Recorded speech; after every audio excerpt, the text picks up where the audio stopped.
অনেকে বলে থাকেন যে আসলে কোন কন্ডমটাতে বেশি স্বাচ্ছন্দ্য বোধ বা বেশি যৌন তৃপ্তি পাওয়া যাবে। মূলত আপনার রেগুলার যে কন্ডমগুলো রয়েছে এই কন্ডমগুলো যদি ব্যবহার করে থাকেন এটা আসলে প্রতিনিয়ত ব্যবহারের জন্য সবচেয়ে ভালো। তবে আপনি চাইলে আপনার পছন্দ অনুযায়ী ফ্লেভারড কন্ডম বা কালার্ড কন্ডম ব্যবহার করতে পারেন।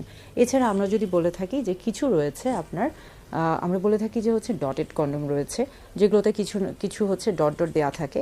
এটা অনেকে পছন্দ করে থাকে, তবে এটা কিন্তু রেগুলার কন্ডমের মতো ব্যবহার করা উচিত নয়। আবার কিছু রয়েছে রিপড কন্ডম, সেখানে কিন্তু আপনার কন্ডমের গায়ে সোজা সোজা কিছু দাগ থাকবে। এটা পুরো কন্ডমের মধ্যে থাকতে পারে অথবা শুধু শুরুর দিকে থাকতে পারে। এটাও কিন্তু নিয়মিত ব্যবহার করা উচিত না। অর্থাৎ রেগুলার কন্ডমটাই কিন্তু সবচেয়ে বেশি ভালো।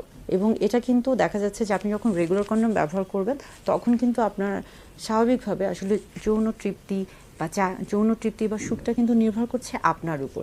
কিন্তু স্বাভাবিকভাবে আমরা বলে থাকি বা দেখা গেছে যে স্বাভাবিক বা রেগুলার যে কন্ডম রয়েছে এটাতেই মূলত সবচেয়ে বেশি যৌন তৃপ্তি পাওয়া সম্ভব, বা এটাতেই সবচেয়ে বেশি মানুষ স্বাচ্ছন্দ্য বোধ করেন।